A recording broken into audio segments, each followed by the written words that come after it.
ചേട്ടൻ ഐസ്ക്രീം തിന്നോണ്ടിരുന്നോണ്ട് ഒരു കണ്ടന്റ് മിസ്സായി പോയി. അതുകൊണ്ട് വീണ്ടും അത് പറയാൻ ശ്രമിക്കുകയാണ്.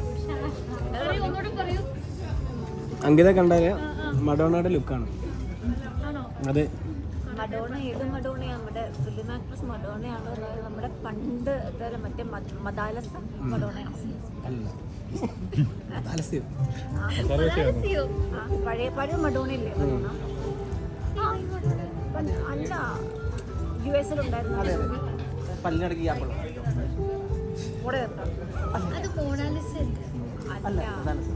മഡോണ പാട്ട.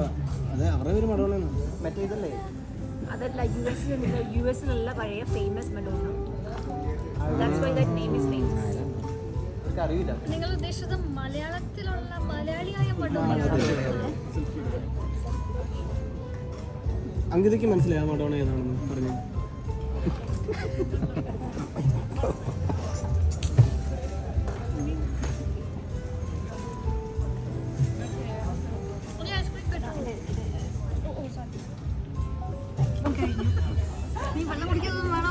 ശുദ്ധമായ വെള്ളം. അത് ഈ ഷുഗർ കഴിച്ച് കഴിഞ്ഞാൽ വെള്ളം കുടിക്കുന്നത് ഡൈല്യൂട്ട് ചെയ്യാൻ വേണ്ടി, അതിൻ്റെ കോൺസെൻട്രേഷൻ കുറയ്ക്കാൻ വേണ്ടി. അല്ലല്ല, അത് ഡയറ്റിൻ്റെ ഇതാണ്. നമ്മൾ കൂടുതൽ ഷുഗർ കഴിച്ച് കഴിഞ്ഞിട്ട് അത് ഡൈല്യൂട്ട് ചെയ്യാൻ വേണ്ടി വെള്ളം കുടിച്ച് കഴിയുമ്പോൾ അത് ന്യൂട്രലാകുന്ന ഒരു ഇതുണ്ട്. അത് അങ്ങനെ വല്ലതും ട്രൈ ചെയ്യുന്നുണ്ടോ? സുരേഷ് മേനൻ പുള്ളിയുടെ അരുണല്ലേ മറ്റേ ട്രെയിനർ? പുള്ളിയോടൊക്കെ ചോദിക്കണം. അരുൺ മേനൻ, ഫിറ്റ്നസ് കോച്ച് അരുൺ എന്നാണ് ഇൻസ്റ്റാഗ്രാമിന്റെ പേജ്. പ്രൊമോഷൻ, പുള്ളിക്കൊരു പ്രൊമോഷൻ. പൈസ വാങ്ങാൻ പോയിട്ട് ആ പൈസ ഒന്നും മേടിക്കത്തില്ല ഞാൻ. ഇല്ല, ഞാൻ സ്വന്തമായി എടുത്ത ഡിസിഷനാണ്. പ്രൊമോഷനായിട്ടൊന്നും അല്ല ചെയ്തത്. ഞാൻ തന്നെ പൈസ കൊടുത്ത് ഞാൻ തടി കുറച്ച് ട്രെയിനറിന് പൈസ കൊടുത്തിട്ടുണ്ട്. അതെ, ആദ്യം കൊടുത്തിട്ടുണ്ട്. മതിയല്ലേ? ഞാൻ ഒരു 12 വീക്സ്, അദ്ദേഹത്തിന്റെ ഏറ്റവും ബെസ്റ്റ് ഹൈലൈറ്റ് എന്ന് പറയുന്നത് ഒരു 12 വീക്സ് ട്രാൻസ്ഫോർമേഷൻ ആണ്. അത് ഞാൻ എടുത്തു. ആ ഒരു പ്രോസസ്സ് എടുത്തു കഴിഞ്ഞപ്പോൾ തന്നെ നല്ല ഡിഫറൻസ്. 3 മാസത്തിൽ തന്നെ ഭയങ്കരമായിട്ട് ചേഞ്ച് വന്നു. അത് തന്നെ ഞാൻ മെയിൻറ്റെയിൻ ചെയ്ത് കണ്ടിന്യൂ ചെയ്തു. കീറ്റോ ഡയറ്റിനെ പറ്റി എന്താ? അത് ഞാൻ ഇതുവരെ എടുത്തിട്ടില്ല. വേറെ എന്തെങ്കിലും ഡയറ്റിനെ പറ്റി ഒരു 7 ലിറ്റർ വെള്ളം കുടിക്കണം. അങ്ങനൊന്നുമില്ല. ഞാൻ എൻ്റെ അടുത്ത് എൻ്റെ ട്രെയിനർ പറഞ്ഞിരിക്കുന്നത് മിനിമം 4 പക്ഷെ അത് എത്താറില്ല. ഞാനൊരു 4-5 തവണയെങ്കിലും റീഫിൽ ചെയ്ത് കുടിക്കാറുണ്ട്. പക്ഷെ അളവൊന്നും കൃത്യമായിട്ട് ഞാൻ നോക്കാറില്ല. ഇടയ്ക്കിടയ്ക്ക് കുടിച്ചോളൂ. 4 ലിറ്റർ അതെ, 4 ലിറ്റർ. കൂടുതൽ നിങ്ങൾ ആദ്യം ഗൂഗിൾ ചെയ്ത് റാപ്പിഡ് ഫയർ പോലെ ക്വസ്റ്റ്യൻസ് ഉണ്ടാക്കിക്കൊണ്ട് വന്ന് ചോദിക്കണം. കിട്ടിയില്ലേ? ഇങ്ങനെ ഓരോന്നോരോന്ന് ആലോചിച്ചുകൊണ്ടാണ്. മായമയ്ക്ക് ശേഷം മലയാളത്തിന്റെ വിളി വന്നു. മൂവി ചെയ്തു, കോൾസ് വന്നിട്ടുണ്ടായിരുന്നു. പക്ഷെ ഞാൻ എല്ലാം എടുത്തിട്ട് റിജക്ട് ചെയ്തു. നല്ല കോൾ അറ്റൻഡ് ചെയ്തില്ല. കോൾ എടുത്ത് ഞാൻ സംസാരിച്ചു. പക്ഷെ അത് നല്ല സെയിം അതുപോലത്തെ ടൈപ്പ് ഓഫ് ക്യാരക്ടേഴ്സ് തന്നെ വന്നു. പിന്നെ അതുകൊണ്ട് വേണ്ടെന്ന്. എങ്ങനത്തെ വേഷത്തിനെക്കാട്ടിലും നല്ലൊരു സിനിമയുടെ ഒരു പാർട്ട് ആവണം എന്നാണ് മെയിൻ. കാരണം ഞാനിപ്പോൾ ജസ്റ്റ് ഒരു ഗ്രോയിങ് സ്റ്റേജാണ്. അപ്പോൾ ഇന്ന ക്യാരക്ടർ എനിക്ക് വേണമെന്ന് പറഞ്ഞ് ഞാൻ ഇവിടെ വീട്ടിൽ ഇരിക്കത്തേ ഉള്ളൂ. അപ്പം നല്ല മൂവീസ് ട്രൈ ഔട്ട് ചെയ്യാം. അത് കഴിഞ്ഞിട്ട് പിന്നെ ക്യാരക്ടേഴ്സ് ചെയ്ത് വേണമെന്ന് എനിക്ക് പിന്നെ ആലോചിച്ചെടുക്കാം. നേരത്തെ പറഞ്ഞില്ലേ തടി കുറച്ചത് അവസരങ്ങൾക്ക് വേണ്ടി, തടി ഉണ്ടായപ്പോൾ അവസരം കിട്ടിയില്ല, തടി കുറച്ചത് അവസരങ്ങൾക്ക് വേണ്ടിയിട്ടാണെന്ന്. അപ്പോൾ അത് അപ്പോൾ തടി കുറഞ്ഞപ്പോൾ അവസരങ്ങൾ അങ്ങനെയാണ്. അവസരങ്ങൾ വരുന്നുണ്ട്, പക്ഷെ അത് നമ്മൾ നല്ല നോക്കിയെടുക്കണ്ടേ. എപ്പോഴും സെലക്റ്റീവ് ആവും. സെലക്റ്റീവ് ആവുന്നല്ല, നല്ല ക്യാരക്ടർ ആവുന്നതിന് ചെയ്യാൻ പറ്റൂ. മാക്രോ പോലൊരു മൂവിയിലെ നായികയായിട്ട് വിളിക്കുകയാണെങ്കിൽ മാർക്കോ ഒരു നായിക ഇല്ലല്ലോ. ഒരു പാട്ട് സീൻ മാത്രമല്ലേ? കുഴപ്പമില്ല. ഉണ്ണിമുഖത്തിന്റെ കൂടെ അല്ല, പിന്നെ ആരാ ചെയ്യാത്ത?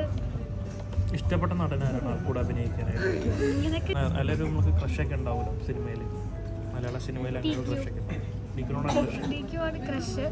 ബട്ട് ഡെഫിനറ്റ്ലി ആക്ടേഴ്സ് എന്ന് പറയുമ്പോൾ ഇപ്പൊ എല്ലാരും അടിപൊളിയായിട്ടല്ല ആക്ട് ചെയ്യുന്നത്. ആസിഫിക്കൻ്റെ അടിപൊളിയായിട്ടാണ് ആക്ട് ചെയ്യുന്നത്. ഫഹദ്, എത്ര പേരുണ്ട്. അപ്പൊ ആരുടെ കൂടെ അഭിനയിച്ചാലും അതൊരു ലോട്ടറി തന്നെയാണ് എനിക്ക്. ഇനി എന്തെങ്കിലും അടുത്ത ചോദ്യം? നായികയായിട്ട് മാത്രമേ അഭിനയിക്കാറുള്ളൂ, അങ്ങനൊന്നുമില്ല.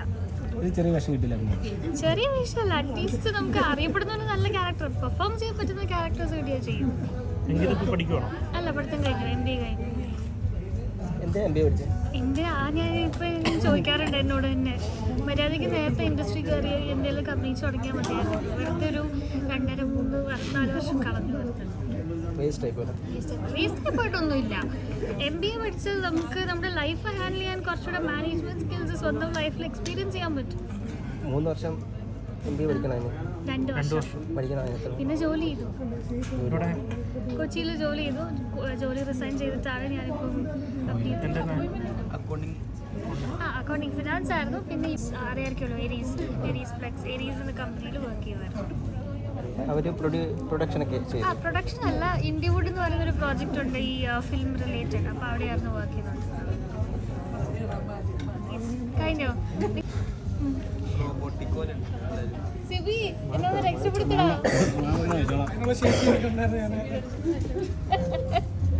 ഇതിന്റെ റാസിന്റെ സിബി എങ്ങനെ പരിചയം? സിബി ഞങ്ങൾ ഒരുമിച്ച് MBA പഠിച്ചു. അപ്പാ മോൻ കാണിച്ചിട്ട് പോവാ. ഞങ്ങൾ ഒരുമിച്ച് പഠിച്ചാണ്. അതെ, ഭയങ്കര സ്നേഹമാണ്.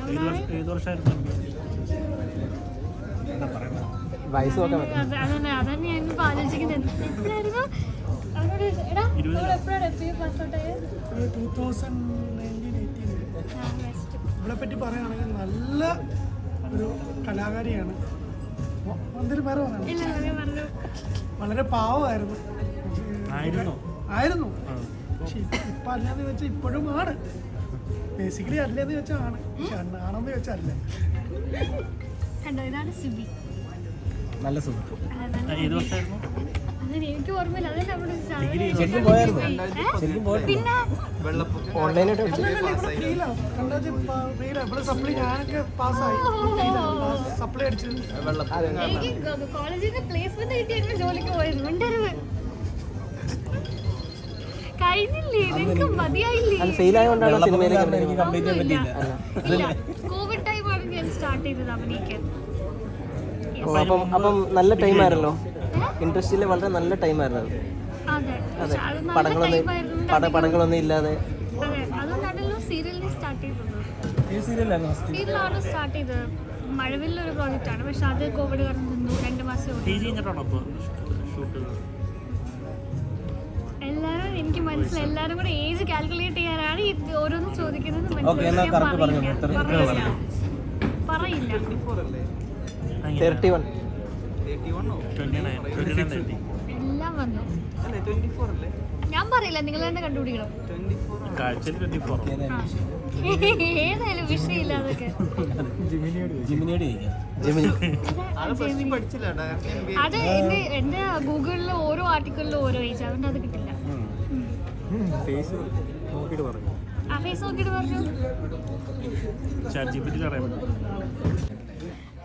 എന്നെ ആരെങ്കിലും ഒന്ന് രക്ഷപ്പെടുത്തോ? അല്ല, പ്രോഗ്രാം സ്റ്റാർട്ട് ചെയ്തേ. എന്നപ്പോ ഞാൻ അങ്ങോട്ട് പയ്യെ അതെ, ഞാനൊരു രക്ഷപ്പെടാൻ പോവാ. അപ്പൊ ശരി, റാംബാക്കില്ലേ? ഇല്ല, എനിക്കൊന്നുമില്ല. നമ്മുടെ സന്തോഷം ഒരു ചലഞ്ച് നോക്കിയാലോ? ചലഞ്ചോ? ബാഗിൽ എന്തൊക്കെ നോക്കിയാലോ?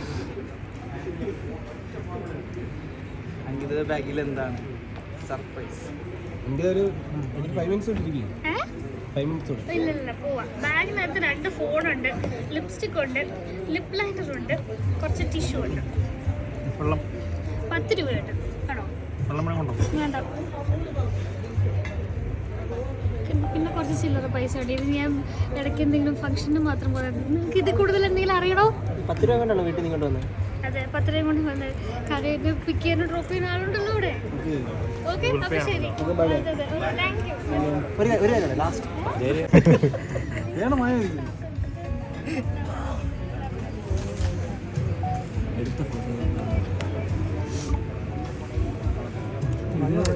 ചക്കനെയും കൊണ്ട് ഡെങ്ങേറാളൊന്നും മാറിയടപ്പാണ്. ഫോട്ടോ എടുത്തോട്ടെ. ആരെടുത്തോ എടുത്തിട്ടോ. നേരെ